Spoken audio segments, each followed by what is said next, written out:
Hi ಸ್ನೇಹಿತರೆ, welcome to Sadhana Shankar academy Shikaripura.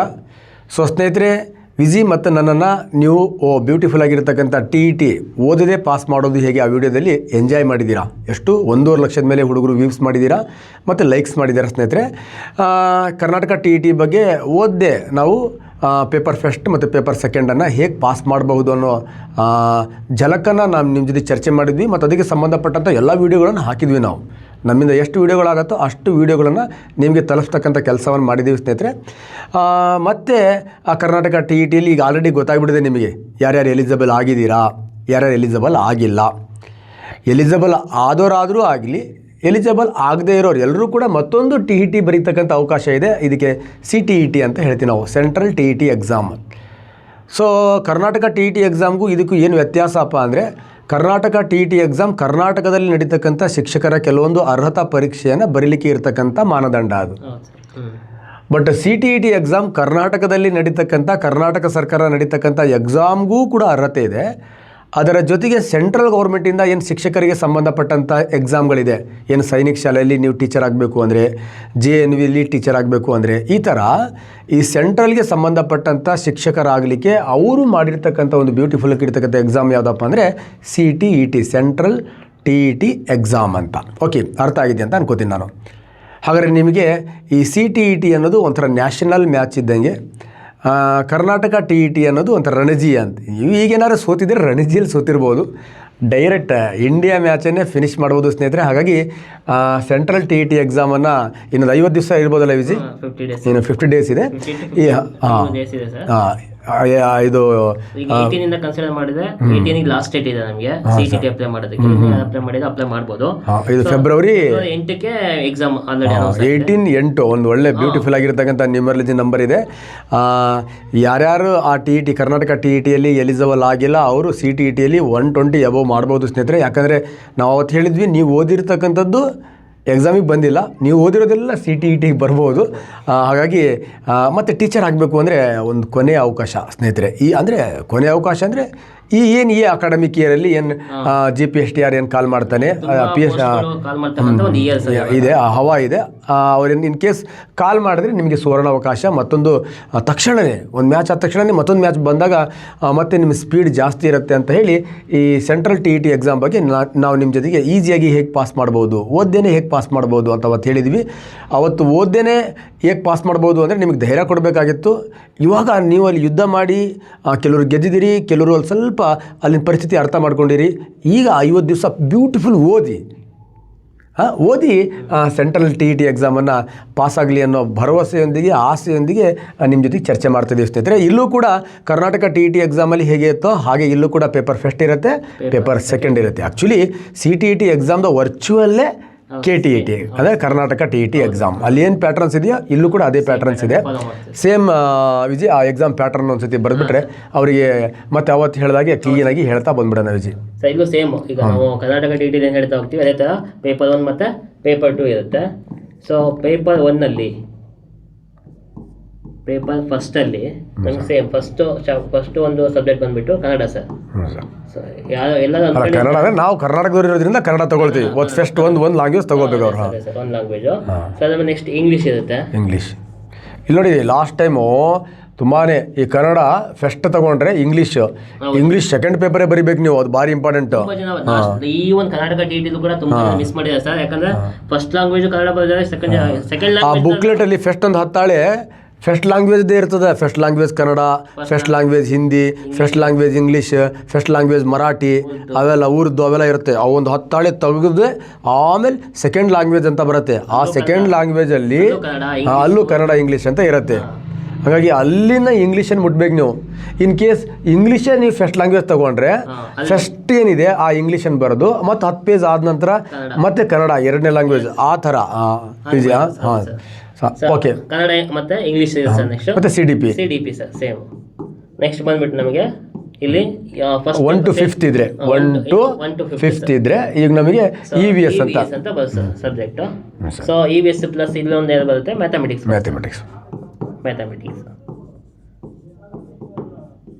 So ಇಷ್ಟು subject paper ಇದು 3 × 5 150. 30 ಮಾರ್ಕ್ಸ್, 30 30 ಸರ್. ನೋಡಿ, ಈ 30 ಮಾರ್ಕ್ಸಿಗೆ ಏನು ಬೇಕು ಆ ವಿಡಿಯೋಗಳನ್ನು ಮಾಡಿದ್ದೀವಿ. ಮತ್ತು ನಾವು ನಾಳೆಯಿಂದ ಮತ್ತೆ ಕನ್ನಡಕ್ಕೆ ಸಂಬಂಧಪಟ್ಟಂಥ ವಿಡಿಯೋಗಳನ್ನು ಹಾಕ್ತೀವಿ. ಈ 30 ಮಾರ್ಕ್ಸಿಗೆ ಏನು ಬೇಕೋ ಆ ವಿಡಿಯೋಗಳನ್ನು ಮಾಡಿದ್ದೀವಿ. ಅದಕ್ಕೆ ಸಂಬಂಧಪಟ್ಟಂಥ ವಿಡಿಯೋಗಳನ್ನು ಮತ್ತೆ ಅಪ್ಲೈ ಮಾಡ್ತಾ ಬರ್ತೀವಿ ಸ್ನೇಹಿತರೆ. ನಿಮಗೆ ಗೊತ್ತಿದೆ ಇಲ್ಲಿ ವಿಜಿ, ಈ 30 ಮಾರ್ಕ್ಸಲ್ಲಿ ನಮಗೆ 15+15 ತುಂಬಾ ಈಸಿ ಸರ್. ಯಾಕಂದ್ರೆ ಇಲ್ಲೂ ಕೂಡ ಅಷ್ಟೇ ವಿಜಿ, 15+15. ಈ 15 ಏನಿದೆ ಇದು ಬುಕ್ಲೆಟಲ್ಲೇ ಇರುತ್ತೆ. ಅಂದರೆ ಆ ಪ್ಯಾರಾಗ್ರಾಫ್ ಇರುತ್ತೆ, ಅದನ್ನು ನೋಡಿ ಬರಿಬೇಕು. ಇದು ಬುಕ್ಲೆಟಲ್ಲೇ ಇರುತ್ತೆ. ಅದನ್ನು ಅಲ್ಲೇ ಓದಿ ಅಲ್ಲಿ ಬರಿಬೇಕು. ಅದು ಸ್ವಲ್ಪ ನಮಗೆ ಹಳೆ ಜ್ಞಾನ ಇತ್ತು ಅಂದರೆ, ಪ್ರೀವಿಯಸ್ ನಾಲೆಡ್ಜ್ ಸ್ವಲ್ಪ ಶಾರ್ಪ್ ಆಗಿ ಇತ್ತು ಅಂದರೆ ಆಟೋಮೆಟಿಕ್ ಆಗಿ ಈ ಏನು 30 ಇದೆ ಇದರಲ್ಲಿ 25 ಅಂತೂ ತೊಗೊಳ್ಬೋದು ವಿಜಿ. ಇಂಗ್ಲಿಷ್ ಸ್ವಲ್ಪ ಅರ್ಥ ಆಗೋದಿದ್ರೆ ಸಾಕು ನಮಗೆ. ಇದರಲ್ಲಿ ಮತ್ತೆ ಗ್ರಾಮರ್ ಸೆಕ್ಷನ್ ಮತ್ತೆ ಪೆಡಗಾಗಿ ಬರುತ್ತೆ. ಪೆಡಗಾಗಿ ಅಂದರೆ ಇಲ್ಲಿ ಓದ್ಬಿಡ್ತೀವಲ್ಲ ನಾವು, ಇಲ್ಲಿ ಚೈಲ್ಡ್ ಡೆವಲಪ್ಮೆಂಟ್ ಆ್ಯಂಡ್ ಪೆಡಗಾಗಿ. ಇಲ್ಲಿ ಪೆಡಗಾಗಿ ಕರೆಕ್ಟಾಗಿ ಓದ್ಕೊಂಡ್ರೆ ಅಂದರೆ ಟೀಚಿಂಗ್ ಟೆಕ್ನಿಕ್ಸ್ಗಳು, ಬೋಧನಾ ವಿಧಾನಗಳು ತುಂಬ ಈಸಿ ಇರ್ತಾವೆ. ಸಾಧನಾ ಶಂಕರ ಅಕಾಡೆಮಿಲಿ ಬೋಧನಾ ವಿಧಾನಗಳ ಬಗ್ಗೆ ಚರ್ಚೆ ಮಾಡಿದ್ವಿ. ಮತ್ತೇನಾದ್ರು ಬೇಕು ಅಂದರೆ ಕಮೆಂಟ್ಸ್ ಮಾಡಿ ಮತ್ತೆ ಮಾಡ್ತೀವಿ. ಹಾಗಾಗಿ ನೀವು ಸ್ವಲ್ಪ ಫೋಕಸ್ ಮಾಡಬೇಕಾಗಿರೋದು ಯಾವುದಕ್ಕಪ್ಪ ಅಂದರೆ ಸಿಂಪಲ್ ಇದೆ, CDP. ಈ 30 ಮಾರ್ಕ್ಸನ್ನು ಸ್ವಲ್ಪ ಓದಬೇಕು. ಈ 30 ಮಾರ್ಕ್ಸಲ್ಲಿ ನಾವು ಎಜುಕೇಷನಲ್ ಸೈಕಾಲಜಿ ಅಂದರೆ ಏನು, ನೆಕ್ಸ್ಟ್ ಗ್ರೌತ್ ಮತ್ತು ಡೆವಲಪ್ಮೆಂಟ್ ಮೇಲೆ ಏನು ಕ್ವಶನ್ಸ್ ಬರುತ್ತೆ, ನೆಕ್ಸ್ಟ್ ಲರ್ನಿಂಗ್ ಕಲಿಕೆ ಮೇಲೆ ಏನು ಕ್ವಶನ್ಸ್ಗಳು ಬರುತ್ತೆ. ಸೊ ಆ ಡೈರೆಕ್ಷನಲ್ಲಿ ಏನು ಮಾಡ್ತಾನೆ, ಮ್ಯಾಕ್ಸಿಮಮ್ ಪ್ರಶ್ನೆಗಳನ್ನು ಅರೈಸ್ ಮಾಡ್ತಾ ಬರ್ತಾನೆ. ಆ ಕಲಿಕೆ ಸಿದ್ಧಾಂತಗಳು ಇರ್ಬೋದು, ಅಪ್ಲಿಕೇಬಲ್ ಲೆವೆಲ್ ಕೇಳ್ತಾನೆ. ಈ ಸತಿ ಕರ್ನಾಟಕ TT ಹಾಗೆ ಆಗಿತ್ತು ಸರ್. ಸೊ ಎಲ್ಲ ಸಿದ್ಧಾಂತಗಳನ್ನ ಕೇಳ್ತಾ ಅಲ್ಲ, ಆ ಸಿದ್ಧಾಂತಗಳನ್ನ ಅಪ್ಲೈ ಮಾಡ್ಕೊಳ್ಳಿ ಅಂತಾನೆ ಥಾರಂಡೈಕ್ ಇರ್ಬೋದು, ಸ್ಕಿನ್ನರ್ ಇರ್ಬೋದು, ಕೊಯ್ಲರ್ ಇರ್ಬೋದು. ಈ ಸಿದ್ಧಾಂತಗಳನ್ನ ಶಾಲೆಯಲ್ಲಿ ಅಪ್ಲೈ ಮಾಡ್ಕೊಳ್ಳಿ ಅಂತಾನೆ ಹೇಳಿರೋದ್ರಿಂದ ಮತ್ತೆ ಅದು ಅಪ್ಲೈಡ್ ಆಗಿ ಕೇಳೋದು. ನೀವು ಬೆಕ್ಕನ್ನ ಯಾರು ಬಳಸ್ದ, ಪಾರಿವಾಳನ ಯಾರು ಬಳಸ್ದ ಅಂತ ಕೇಳಲ್ಲ. ಪಾರಿವಾಳನ ಯಾಕೆ ಬಳಸ್ದ, ನಾಯಿನ ಯಾಕೆ ಬಳಸ್ದ, ಬೆಲ್ಲನ್ನ ಯಾಕೆ ಹೊಡೆದ, ಸಿದ್ಧತೆ ನಿಯಮ ಇರ್ಬೋದು, ಅಭ್ಯಾಸ ನಿಯಮ ಇರ್ಬೋದು, ಪರಿಣಾಮ ನಿಯಮ ಇರ್ಬೋದು. ಇದು ಯಾರ ಪ್ರಯೋಗದಿಂದ ಬಂದಿರತಕ್ಕಂಥದ್ದು. ಹಾಗಾದ್ರೆ ನಾವು ಕಲಿಯೋ ಮುಂಚೆ ಸಿದ್ಧತೆ ಹೇಗೆ ಮಾಡ್ಕೊಳ್ಬೇಕು, ಅದನ್ನು ಪದೇ ಟ್ರಯಲ್ ಆ್ಯಂಡ್ ಎರರ್ ಮೆಥಡಿಂದ ಅಭ್ಯಾಸ ಹೇಗೆ ಮಾಡಬೇಕು, ಅಭ್ಯಾಸ ಮಾಡಿದಾಗೆ ನಮ್ಮಲ್ಲಿ ಆ ಲರ್ನಿಂಗ್ ಅನ್ನೋದು ಹೇಗೆ ಬೆಳೆಯುತ್ತೆ, ಅದರ ಪರಿಣಾಮಗಳು ಏನಾಗತ್ತೆ. ಸೊ ಅವೆಲ್ಲ ನಮಗೆ ಕ್ಲಿಯಾರಿಟಿ ಥಾರಂಡೈಕ್ ಕೊಡ್ತಾ ಬರ್ತಾನೆ. ಈ ಥರ ಪ್ರಯೋಗಗಳನ್ನು ಅರ್ಥ ಮಾಡ್ಕೊತಾ ಹೋಗ್ಬೇಕು ನಾವು ಅಷ್ಟೇ. ಮತ್ತು ಗ್ರೌತ್ ಅಂದರೆ ಏನು, ಡೆವಲಪ್ಮೆಂಟ್ ಅಂದರೆ ಏನು, ಬೆಳವಣಿಗೆ. ಡೆವಲಪ್ಮೆಂಟ್ ಅಂದರೆ ಇದು ಕಂಟಿನ್ಯೂಯಸ್ ಪ್ರೊಸೆಸ್ಸು ಹೇಗಾಗತ್ತೆ, ಅದನ್ನು ಸ್ವಲ್ಪ ಅರ್ಥ ಮಾಡ್ಕೋತಾ ಹೋಗ್ಬೇಕು ನಾವು ಅಲ್ಲಿ. ಆವಾಗ ನಮಗೆ ಕ್ಲಿಯಾರಿಟಿ, ನಿರಂತರತೆಯ ತತ್ವ ಅವೆಲ್ಲ ಈಸಿಯಾಗಿ ಇಲ್ಲಿ ಅರ್ಥ ಆಗ್ತಾ ಹೋಗುತ್ತೆ. EVS ಏನಿದೆ ಅವು ಕಂಪ್ಲೀಟ್ ನನ್ನ ಪ್ರಕಾರ ಹೈಸ್ಕೂಲ್ ಬುಕ್ಗಳನ್ನು ಕರೆಕ್ಟಾಗಿ ಓದ್ಬಿಟ್ರೆ ಸಾಕು. ಲಾಸ್ಟ್ ಎಕ್ಸಾಮಲ್ಲಿ ಬಂದಿರತಕ್ಕಂಥದ್ದು ಹೈಸ್ಕೂಲ್ ಬುಕ್ ಏನಿದೆ. ಮತ್ತು ಇನ್ನೊಂದು ಸಾಧನಾ ಶಂಕರ್ ಅಕಾಡೆಮಿ ಯೂಟ್ಯೂಬ್ ಚಾನಲಲ್ಲಿ SSLCಯನ್ನು ಸುಲಭವಾಗಿ ಪಾಸ್ ಮಾಡ್ಬೋದು ಅಂತಕ್ಕಂಥ ಒಂದು 2 ಗಂಟೆ ಒಂದು ಕ್ಲಾಸ್ ಮಾಡಿದ್ದೆ ನಾನು, 2 ಅವರ್ದು SSLC. ಆ 2 ಅವರ್ ಕ್ಲಾಸಲ್ಲಿ ಈ ಪೇಪರ್ 1 to 5ಗೆ 5-6 ಕ್ವಶನ್ ಬಂದಿದ್ದಾವೆ. ಆದರೆ ಇನ್ನೊಂದು ಮಜಾ ಏನು ಗೊತ್ತಾ, ಪೇಪರ್ ಸೆಕೆಂಡಿಗೆ 20 ಕ್ವಶನ್ ಬಂದಿದ್ದಾವೆ, 20 ಕ್ವಶನ್. ನೋಡಿ, SSLCಯನ್ನು ಸುಲಭವಾಗಿ ಪಾಸ್ ಮಾಡುವುದು ಹೇಗೆ ಅಂತ ಒಂದು ವಿಡಿಯೋ ಮಾಡಿದ್ದೀನಿ ನಾನು. SSLC ಹುಡುಗರಿಗೆ ಒಂದು 2 ಗಂಟೆ ವಿಡಿಯೋ ಅದು. ಆ ವಿಡಿಯೋ ಒಂದನ್ನು ರಿವೈಂಡ್ ಮಾಡ್ಕೊಂಡು ತುಂಬ ಸಿಂಪಲಾಗಿ ಹೇಳ್ತಾ ಬಂದಿದ್ದೀನಿ. ಆ ರಿವೈಂಡ್ ಮಾಡ್ತಾ ಹೋದರೆ ಆ ಒಂದು ವಿಡಿಯೋದಲ್ಲಿ 20 ಹತ್ತಿರ ಪ್ರಶ್ನೆಗಳು ಬಂದಿದ್ದಾವೆ. ಸ್ವಲ್ಪ ಅದನ್ನು ನೋಡ್ಕೊಳ್ಳಿ ಅಂತ ಹೇಳ್ತಾ, ನೆಕ್ಸ್ಟ್ ಮ್ಯಾಥಮೆಟಿಕ್ಸ್ ಇದೆ, ಬೇಸಿಕ್ SSLC ಒಳಗಡೆ ಇರ್ತಕ್ಕಂಥ ಏನು ಮ್ಯಾಥಮೆಟಿಕ್ಸ್ ಇದೆ. ನೀವು ಆ ಸಬ್ಜೆಕ್ಟ್ ಗ್ರಿಪ್ ಇರೋದ್ರಿಂದ ಇಲ್ಲೊಂದು ಆರಾಮ್ 20 ತೆಗಿಬೋದು ವಿಜಿ, ಅವ್ರು 10 ಹೋಗಲಿ. ಮತ್ತು ಯಾಕಂದರೆ ಇಲ್ಲಿ ಮ್ಯಾಥಮೆಟಿಕ್ಸ್ ಅಂದರೆ ಕಂಪ್ಲೀಟ್ 20 ಮ್ಯಾಥಮೆಟಿಕ್ಸ್ ಇರಲ್ಲ ವಿಜಿ, ಇಲ್ಲೂ ಕೂಡ ಪೆಡಗಾಗಿ ಟಚ್ ಆಗಿಬಿಡ್ತಾವೆ. ಹಾಗಾಗಿ ಸ್ವಲ್ಪ ಪೆಡಗಾಗಿ ಐಡಿಯಾಸ್ ಇತ್ತು ಅಂದ್ರೆ ಆವಾಗ ಪೆಡಗಾಗಿ ಬಂದ್ಬಿಡ್ತಾವೆ ಸರ್. ಪ್ರತಿಯೊಂದು ಇದರಲ್ಲೂ ಕೂಡ ಇಂಗ್ಲಿಷ್ ಅಲ್ಲಿ ಒಂದು 5 ಪೆಡಗಾಗಿ ಬರ್ತವೆ, EVS ಅಲ್ಲಿ ಒಂದು 5ರಿಂದ 6 ಕ್ವಶನ್ ಪೆಡಗಾಗಿ. ಅದರಲ್ಲಿ ಮ್ಯಾಥಮೆಟಿಕ್ಸ್ ಅಲ್ಲಿ ಡಿಡಕ್ಟಿವ್ ಮೆಥಡ್, ಇಂಡಕ್ಟಿವ್ ಮೆಥಡ್ ಭಾರಿ ಚೆನ್ನಾಗಿ. ಈಗ B² - 4AC ಫಾರ್ಮುಲಾ ಹಾಕೊಂಡು B ಅಂದರೆ ಏನು, A ಅಂದರೆ ಏನು, ಅದು ಬೇರೆ ಮೆಥಡ್ ಆಗುತ್ತೆ. ಫಸ್ಟ್ ನಾವು ಅದನ್ನೇ ಡಯಾಗ್ರಾಮ್ ಅಥವಾ ಚಿತ್ರಗಳನ್ನು ಹಾಕ್ಕೊಂಡು ಅದ್ರ ಮೂಲಕ ಎಲ್ಲ ಎಕ್ಸ್ಪ್ಲೈನ್ ಮಾಡಿ ಆಮೇಲೆ ಫಾರ್ಮುಲಾ ಹೇಳಿದ್ರೆ ಅದಕ್ಕೆ ಮೆಥಡೇ ಬೇರೆ ಇರುತ್ತೆ. ಈ ಥರ ಸ್ವಲ್ಪ ಕುತ್ಕೊಂಡು ಒಂದ್ಸತಿ ಯೋಚನೆ ಮಾಡಿದ್ರೆ ಇಲ್ಲೂ ಕೂಡ ಪುಕ್ಷಟ್ಟಿ 5 ಮಾರ್ಕ್ಸ್ ಬರುತ್ತೆ, ಇಲ್ಲೂ ಕೂಡ 5 ಮಾರ್ಕ್ಸ್ ಬರುತ್ತೆ, ಇಲ್ಲೊಂದು 10 ಬರುತ್ತೆ, 20, ಇಲ್ಲಿ 5, ಇಲ್ಲಿ 5, 30 ಮಾರ್ಕ್ಸು 40 ಮಾರ್ಕ್ಸ್ ಪೆಡಗಾಗಿಲೇ ಬರುತ್ತೆ. ಪೆಡಗಾಗಿ ಸ್ವಲ್ಪ ಅದ್ರ ಬಗ್ಗೆ ಗಮನ ಹರಿಸಿದ್ರೆ ಸ್ವಲ್ಪ ಸಬ್ಜೆಕ್ಟ್ ವರ್ಡಿಂಗ್ ಇದ್ಬಿಡ ಇಲ್ಲಿ 30+30 ಇಲ್ಲಿ ಇವಾಗ 50 ಮಾರ್ಕ್ಸ್ ಉಳಿತು. ಆ 50 ಮಾರ್ಕ್ಸ್ ನಮಗೆ ಒಂದು 25 ಬಂದ್ರೆ ಸಾಕು ಸರ್ ಸಬ್ಜೆಕ್ಟ್ ಅಲ್ಲಿ. ಅಲ್ಲ, ಇಲ್ಲಿ ನಮಗೆ ಇಲ್ಲಿ ಪೆಡಗಾಗಿದ್ದಾನೆ 40 ಬಂದ್ರೆ ಇಲ್ಲಿ 30 ಇದೆಯಲ್ಲ. ಅದೇ ಸರ್, ಈಗ ಇಲ್ಲಿ EVS ಅಲ್ಲಿ ನಮಗೆ ಸಬ್ಜೆಕ್ಟ್ ಅಲ್ಲಿ ಬಂದ್ಬಿಟ್ಟು ವರ್ಡಿಂಗ್ ಇಲ್ಲಿ ಈಗ 5 ತೆಗೆದ್ಬಿಟ್ರೆ ಇನ್ 25 50 ಮಾರ್ಕ್ಸ್ ಅಲ್ಲ, ಈ 30 ಇಲ್ಲಿ ಕೂಡ್ಬಿಟ್ರೆ ಏನಾಯ್ತು, ಇಲ್ಲಿ 70 ಆಯ್ತು, 70 ಮಾರ್ಕ್ಸ್ ಆಯ್ತು. ನಮಗೆ ಎಲಿಜಿಬಲ್ ಆಗ್ಲಿಕ್ಕೆ ಎಷ್ಟು ಬೇಕು, ಇನ್ನು 20 ಬೇಕು. ಹೌದು ಸರ್, ಅಷ್ಟೇ. ಯಪ್ಪ, ಇಲ್ಲಿ ತಗೋ, ಇಲ್ಲಿ ತಗೋ, ನೆಕ್ಸ್ಟ್ ಇಲ್ಲಿ ತಗೋ, 20 ಈಸಿಯಾಗಿ ಕ್ಲಿಯರ್ ಮಾಡ್ತಕ್ಕಂಥ ಮಾಡ್ಬೋದು ಈಸಿಯಾಗಿ. ಈ ಸತಿ ಮತ್ತೆ ಬರ್ದಲ್ಲ ಎಷ್ಟಾಯ್ತು ವಿಜಿ ನಿಮ್ದು? 101 ಆಗಿದೆ ಸರ್. 101 ಆಗಿದೆ. ನೋಡಿ, ಮತ್ತೆ ಅವನು ಈ 4ನೇ TET ಪಾಸ್ ಆಗಿರೋದು ಒಂದು ಈಗ. ಹಾಗಾಗಿ ಓಕೆ, ಈ ವಿಜಿ ಈಗ ಸೆಕೆಂಡ್ ಪೇಪರಿಗೆ ಒಂದು ಅದ್ರ ಬಗ್ಗೆ ಒಂದು ಸ್ವಲ್ಪ ಚರ್ಚೆ ಮಾಡಿಬಿಡೋಣ. TET second paper 6th 7th 8th. ಹಾಂ ಸರ್. ಪೇಪರ್ 2. ಸೊ ಪೇಪರ್ 2 ನಾವೇನು ಜಾಸ್ತಿ ಇದು ಮಾಡೋಕ್ಕೆ ಹೋಗಲ್ಲ ಸರ್. ಒಂದು ಫಸ್ಟ್ ಕನ್ನಡ ಇದೆ ಸರ್, ಮೇನ್ ಸೇಮ್ ಅದೇ ಪ್ಯಾಟರ್ನ್ ಎಕ್ಸಾಮ್. ಕನ್ನಡ ಇರುತ್ತೆ. ಸೆಕೆಂಡ್ ಲ್ಯಾಂಗ್ವೇಜ್ ಬಂದುಬಿಟ್ಟು ಇಂಗ್ಲೀಷ್ ನಾವಿತ್ತು ಸೆಕೆಂಡ್ ಲ್ಯಾಂಗ್ವೇಜ್ ಅಂತ ಹೇಳ್ತೀವಿ ಸರ್. ಯಾವ್ದಾದ್ರು ತಗೋಬೋದು ನಾವು. ನೆಕ್ಸ್ಟು ಥರ್ಡ್ ಒಂದು ಬಂದುಬಿಟ್ಟು CDP ಇರುತ್ತೆ. ಮತ್ತು ನೆಕ್ಸ್ಟ್ ನಮಗೆ ಬಂದ್ಬಿಟ್ಟು ಇಲ್ಲಿ ಸೈನ್ಸ್ ಇದೆ ಸರ್. EVS ಬಂದು ಏನಾಗುತ್ತೆ ನಮಗೆ ಸೈನ್ಸ್ ಇರುತ್ತೆ. ಅದು ಬಿಟ್ಟರೆ ಮ್ಯಾಥಮೆಟಿಕ್ಸ್ ಕಾಮನ್ ಆಗಿರುತ್ತೆ. ಸೇಮ್ ಅದು 3 15. ಹಾಂ, ಸೇಮ್ ಸರ್. 150 ಮಾರ್ಕ್ಸ್ ಇರೋದು. 150 ಟಾರ್ಗೆಟ್. 150 ಮಾರ್ಕ್ಸ್. 150 ಟಾರ್ಗೆಟ್. ಹಾಂ ಸರ್. 30 + 30. So 30 30 30 30 sir. ಇಲ್ಲಿ ಕನ್ನಡ ಇಂಗ್ಲೀಷು CDP ಏನಿರುತ್ತೆ ಸೇಮ್ ಇದೆ ಸರ್. ಅಲ್ಲೇನು ಇದೇ ಸೇಮ್. ಸೋಷಿಯಲ್ ಸೈನ್ಸ್ನವರು ಇದನ್ನು ಬರೆದ್ರೆ, ಸೋಷಿಯಲ್ ಸೈನ್ಸ್ನವರು ಅವ್ರಿಗೇನಿರುತ್ತೆ ಅಂದರೆ ಸೋಷಿಯಲ್ ಸೈನ್ಸ್ನವ್ರಿಗೆ 60 ಮಾರ್ಕ್ಸ್ ಇರುತ್ತೆ.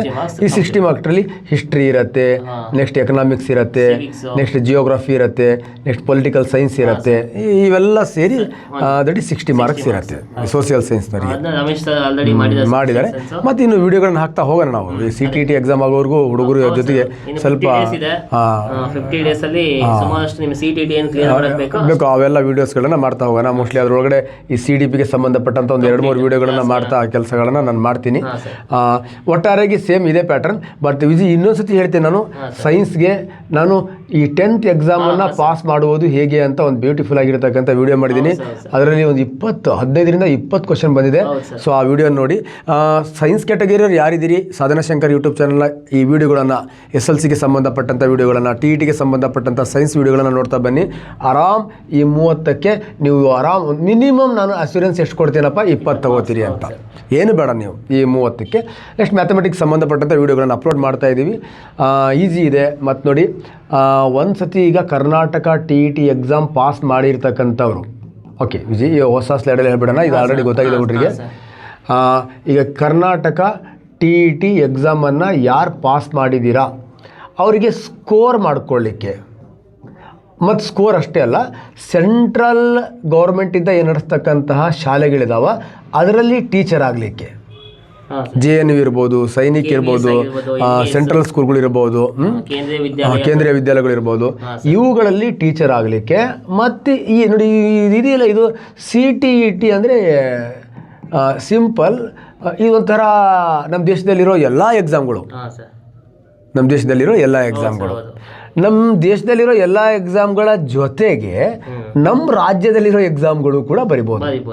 ನಮ್ಮ ರಾಜ್ಯದಲ್ಲಿ ಈ ಟೀಚರ್ಗೆ ಸಂಬಂಧಪಟ್ಟಂಥ ಎಕ್ಸಾಮ್ಗಳು, ಒಂದು PSTR ಇರ್ಬೋದು, GPSTR ಇರ್ಬೋದು, HSTR ಇಲ್ಲ, ಯಾವುದು TET ಇಲ್ಲ. ಅದಕ್ಕೆ ಈ ಕರ್ನಾಟಕ TET ಎಕ್ಸಾಮ್ ಇದು ನೋಡಿ, ಯಾರು ವೆನ್ ನಕ್ಷೆ ಬರುತ್ತಲ್ಲ ಹಿಂಗೆ, CTET ಅಂದರೆ ಇದು, KTET ಅಂದರೆ ಅದ್ರೊಳಗಡೆ. ಹಂಗಾಗಿ ಒಟ್ಟು ಇದು ಕರ್ನಾಟಕಕ್ಕೆ ಸಂಬಂಧಪಟ್ಟಂಥ ಎಕ್ಸಾಮ್ಗಳು, ಟೀಚರ್ ಎಕ್ಸಾಮ್ಗಳು. ಇದು ಕರ್ನಾಟಕಕ್ಕೆ ಸಂಬಂಧಪಟ್ಟಂಥ ಎಕ್ಸಾಮ್ಗಳ ಜೊತೆಗೂ ಭಾರತ ಸರ್ಕಾರ ನಡೆಸ್ತಕ್ಕಂಥ ಕೆಲವೊಂದು ಪ್ರತಿಷ್ಠಿತ ಸ್ಕೂಲ್ಗಳೇನಿದಾವೆ ಅಲ್ಲೂ ಕೂಡ ಟೀಚರ್ ಆಗಲಿಕ್ಕೆ ಅರ್ಹತೆಯನ್ನು ಕೊಡ್ತಕ್ಕಂಥದ್ದು. ಹಾಗಾಗಿ ನೀವು ರಣಜಿ ಸೋತಿರ್ಬೋದು. ಈಗ ಬ್ಯೂಟಿಫುಲ್ ಆಗಿರ್ತಕ್ಕಂಥ ನ್ಯಾಷನಲ್ ಮ್ಯಾಚ್ ಇದೆ, ಈ ಮ್ಯಾಚನ್ನು ಗೆಲ್ಲಿ ಅಂತ ಹೇಳ್ತಾ ಇದಕ್ಕೆ ಸಂಬಂಧಪಟ್ಟಂಥ ಎಲ್ಲ ವೀಡಿಯೋಗಳನ್ನು ಅಪ್ಲೋಡ್ ಮಾಡ್ತೀವಿ ನಾವು. ಕಮೆಂಟ್ಸ್ ಮಾಡಿ, ಲೈಕ್ ಮಾಡಿ, ನಿಮಗೆ ಏನು ಬೇಕು ಅನ್ನೋದನ್ನು ಕಮೆಂಟ್ಸ್ ಮಾಡಿ. ಯಾವ ಸಬ್ಜೆಕ್ಟ್ ಬೇಕು, ಎಲ್ಲಿ ನೀವು ಕರ್ನಾಟಕ TET ಎಕ್ಸಾಮಲ್ಲಿ ಸ್ವಲ್ಪ ಗೊಂದಲ ಆಗಿದೆ ಅವುಗಳನ್ನು ಮಾಡಿ, ಆ ಗೊಂದಲಗಳನ್ನು ಸರಿಪಡಿಸ್ತಕ್ಕಂಥ ಕೆಲಸವನ್ನು ಸಾಧನಾ ಶಂಕರ್ ಅಕಾಡೆಮಿ ನಿಮ್ಮ ಜೊತೆ ಇರುತ್ತೆ, ಮಾಡುತ್ತೆ. ವಿಜಿ ಮತ್ತೆ ಒಂದ್ಸತಿ ಬೆಸ್ಟ್ ಆಫ್ ಲಕ್ ಹೇಳ್ಬಿಡಿ ವಿಜಿ ಅವರಿಗೆ. ಆಗಲೇ ಹೆಂಗಿದೆ, ತುಂಬ ಈಸಿ ಆಗುತ್ತೆ ಸರ್ CTET. ಯಾಕಂದರೆ ಈಗ ಆಲ್ರೆಡಿ ಕರ್ನಾಟಕ TET ಕುತ್ಕೊಂಡು ಓದಿರ್ತಾರೆ, ಇನ್ನು 50 ಡೇಸ್ ಟೈಮ್ ಸಿಕ್ಕಿದೆ. ಈಗ ಆಲ್ರೆಡಿ ಯಾರು ಓದಿದ್ದಾರೆ ಅವ್ರು ಕುತ್ಕೊಂಡು ಇನ್ನೂ ರಿವಿಷನ್ ಮಾಡ್ಬೋದು ಸಾಕಷ್ಟು. ಅದಾದ್ಮೇಲೆ ಕ್ವಶನ್ ಪೇಪರ್ ಸಾಲ್ವ್ ಮಾಡ್ತಾ ಹೋಗ್ಬೋದು. ಮತ್ತೆ ಎಕ್ಸಾಮ್ ಪ್ಯಾಟರ್ನ್ ಸೇಮ್ ಅಲ್ಲ, ಎಕ್ಸಾಮ್ ಪ್ಯಾಟರ್ನ್ ಗೊತ್ತಾಗಿದೆ, ಸೇಮ್ ಇದೆ, ಸಿಲೆಬಸ್ ಸೇಮ್ ಇದೆ, ಸೊ ಎಲ್ಲೂ ಚೇಂಜಸ್ ಇಲ್ಲ. ಸೊ ಹಾಗಾಗಿ ಅವ್ರು ಏನ್ ಫೇಲ್ ಆಗಿದೆ ಈಗ 1 ಮಾರ್ಕ್ಸ್ 2 ಮಾರ್ಕ್ಸ್ ತುಂಬಾ ಜನ ಹೋಗಿದೆ ಸರ್. ಈಗ SC ST ಕ್ಯಾಟಗರಿ ಬಂದಾಗ ನಮ್ಗೆ ಏನಾಗುತ್ತೆ 83 ಇರುತ್ತೆ, ತುಂಬಾ ಜನ 82 81 ಆಗ್ಬಿಟ್ಟಿದೆ ಸರ್. ಅವ್ರು ತುಂಬಾ ಬೇಸರ ಮಾಡ್ಕೊಂಡಿದ್ರು. 89 ಆಗಿದೆ, ನನಗೆ 10 ಕಾಮೆಂಟ್ಸ್ ಬಂದಿದೆ 89 ಆಗಿದೆ, ಏನ್ ಮಾಡ್ತಾರೆ ಸರ್ ಅಂತ ಕಾಮೆಂಟ್ ಹಾಕಿದ್ರು. ಸರ್ 82 ಆಗಿದೆ, ಎಲ್ಲ ಗ್ರೇಸ್ ಮಾರ್ಕ್ಸ್ ಸಿಗುತ್ತೆ ಸರ್, 1 ಮಾರ್ಕ್ಸ್ ಸಿಕ್ಕರೆ ನಾನು ಪಾಸ್ ಆಗುತ್ತೆ ಅಂತ. ಸೊ ಹಾಗಾಗಿ ಪಾಸ್ ಆಗ್ಲೇ ಬಿಟ್ಲಿ, CET ಒಂದು ಒಳ್ಳೆ ಅವಕಾಶ ಸರ್ ಈಗ ಲಾಸ್ಟ್ ಕೊನೆಗೆ ಅವರಿಗೆ.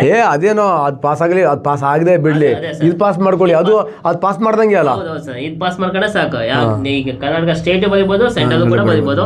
ಸೊ ಹಾಗಾಗಿ ಸೊ ಎಲ್ಲರೂ ಕೂಡ ಚೆನ್ನಾಗಿ ಓದ್ಕೊಳ್ಳಿ. ನಮ್ಮ ಒಂದು ಯೂಟ್ಯೂಬ್ ಚಾನಲ್ ಇಂದ ಕೂಡ ನಿಮಗೆ ಸಾಕಷ್ಟು ವಿಡಿಯೋಸ್ಗಳು ಇನ್ಮೇಲೆ ಬರ್ತಾ ಇರ್ತವೆ TET ಎಕ್ಸಾಮ್ ಮುಗಿಯೋವರೆಗೂ.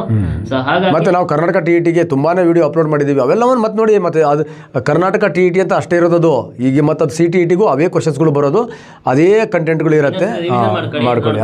ಸೊ ಹಾಗಾಗಿ ನೆಕ್ಸ್ಟ್ ಇನ್ನೂ ಇದಕ್ಕೆ ರಿಲೇಟೆಡ್ ಆಗಿರ್ತಕ್ಕಂಥ ಕ್ವಶನ್ ಪೇಪರ್ ಸಾಲ್ವ್ ಮಾಡೋದು, ಸೊ ಬೇಕಾಗಿರ್ತಕ್ಕಂಥ ಇನ್ನಿಷ್ಟು ಟಾಪಿಕ್ಗಳನ್ನ ಸಾಲ್ವ್ ಮಾಡೋದು, ಎಲ್ಲ ವಿಡಿಯೋಸ್ಗಳು ಮತ್ತೆ ನಿಮ್ಗೆ ಅಪ್ಡೇಟ್ ಆಗ್ತಿರ್ತವೆ. ಎಲ್ಲವನ್ನು ನೋಡ್ಕೊಂಡು ಸೊ ನೆಕ್ಸ್ಟ್ CTET ಎಕ್ಸಾಮ್ ನ ಕ್ಲಿಯರ್ ಮಾಡಿ ಅಂತ ಹೇಳ್ತಾ, ಓಕೆ, ಬೆಸ್ಟ್ ಆಫ್ ಲಕ್. ಅದಕ್ಕೆ ಸಂಬಂಧಪಟ್ಟಂತ ಎಲ್ಲ ವಿಡಿಯೋಗಳನ್ನ ಹಾಕ್ತೇವೆ. ಒಟ್ಟಾರೆಯಾಗಿ ಸಾಧನಾ ಶಂಕರ್ ಅಕಾಡೆಮಿ ನಿಮಗೆ ಟೀಚರ್ ಮಾಡುತ್ತೆ, ಮೇಸ್ಟ್ ಮಾಡ್ತೀವಿ. ಟೆನ್ಷನ್ ತಗೋಬೇಡಿ, ಆರಾಮಾಗಿ ಬ್ಯೂಟಿಫುಲ್ ಆಗಿ ಎಕ್ಸಾಮ್ ಬರೀರಿ. ಎಲ್ರಿಗೂ ಭಗವಂತ ಒಳ್ಳೇದು ಮಾಡಲಿ. ನಮಸ್ಕಾರ, ಧನ್ಯವಾದಗಳು.